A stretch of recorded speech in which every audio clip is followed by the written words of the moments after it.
Hey friends, Karen Baskett DIYer here. Today I want to answer a couple of sublimation questions that I get asked pretty often, and I haven't really put a lot out there about sublimation, so I just want to show you a quick and easy way to create this fun, cute little cat mug or whatever you want to put on a mug. So just stay tuned, follow along, and I'll walk you through the steps and show you how I created this one.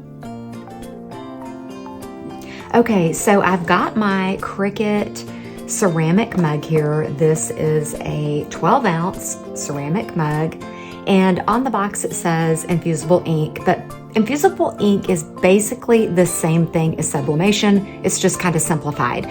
But as you know, I'm into sublimation, so that's what I'm going to be showing you.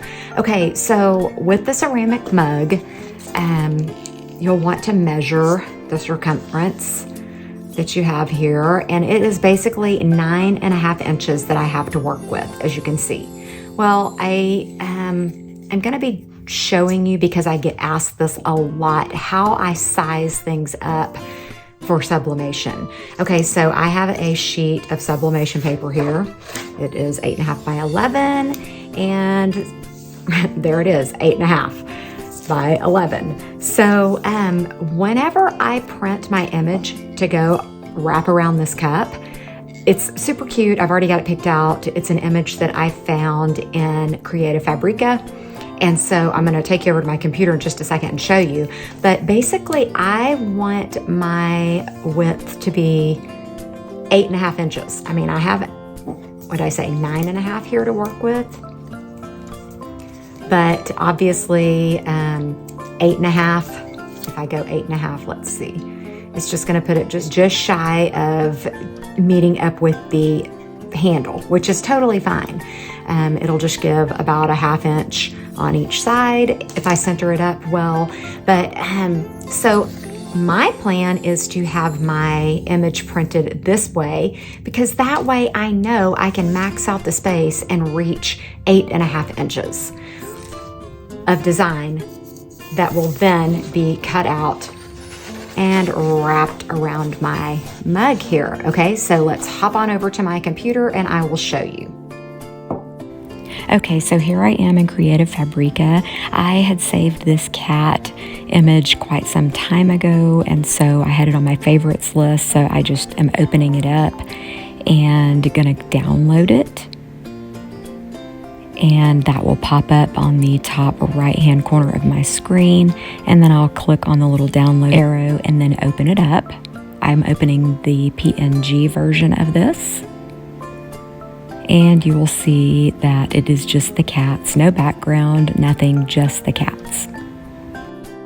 Next, I'm going to click Control P, and that will open up my printer, my Epson F170, and you can see here that as it is, it's on 40%. I'm going to go over and click that little box that says scale and change it to 30%. Now, you can play around with this number, but as you'll see, it is the exact width of the paper, which is 8.5 inches, which is absolutely perfect for wrapping around my tumbler or my mug in this case.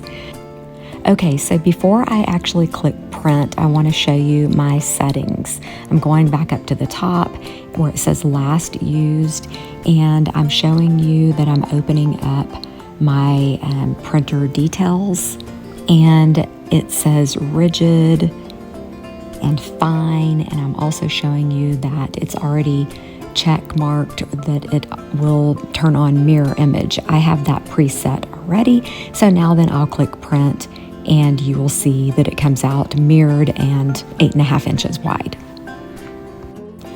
Okay, and while that's printing, I do want to show you that you can do this in Cricut Design Space as well. You would just import your image, click on the print and cut feature, and bring it into Cricut, upload it, and get it on your canvas.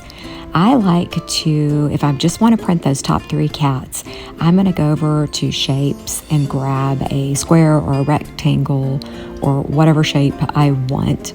Next, I'm just going to unlock that shape and make it big enough to cover up those bottom 3 cats, and then I will highlight all of it, the cats and the shape, and then I will slice it. then I'll just delete that box and all the cats that I do not want. Now that just leaves me with the 3 cats that I actually want to print for my mug. Next, I'll just size it accordingly, either 8.5 or 9 inches, just whatever I prefer at this time. Then I'll click Make.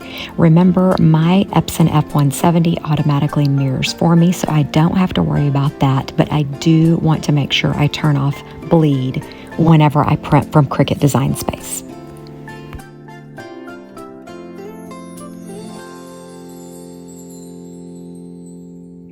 Okay, now that I showed you how you could print 2 different ways there, I'm gonna go ahead and cut this down.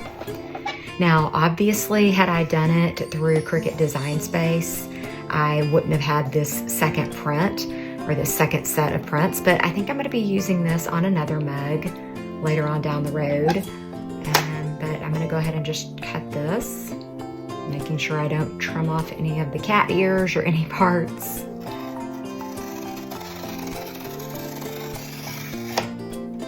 Go. So I have these for another project.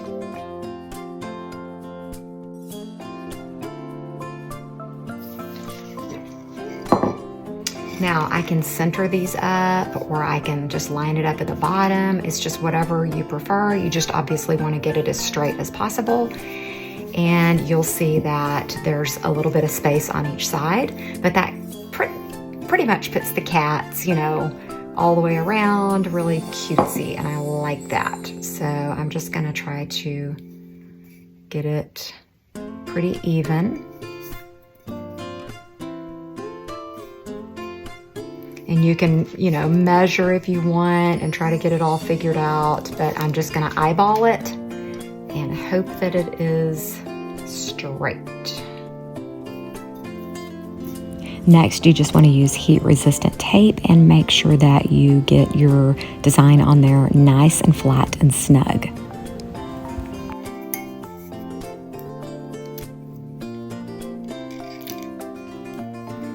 Okay, so that should be pretty good. And I'm going to go ahead and heat up my press, and then I will let you watch me press it.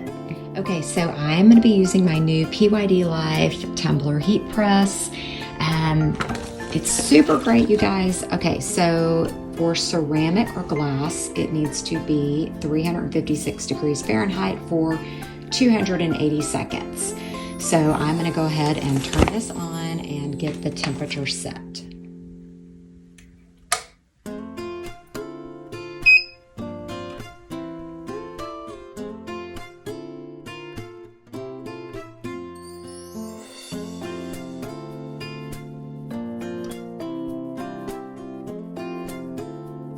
Okay, so my heat press is heated up. It beeped at me to let me know that it was ready.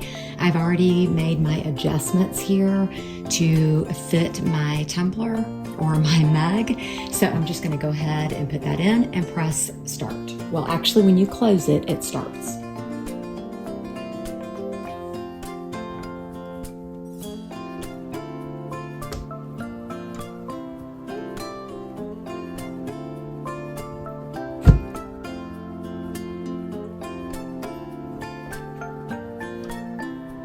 All right, you're getting ready to hear a loud beep because it's done. It's letting me know that it's done. I like that notification.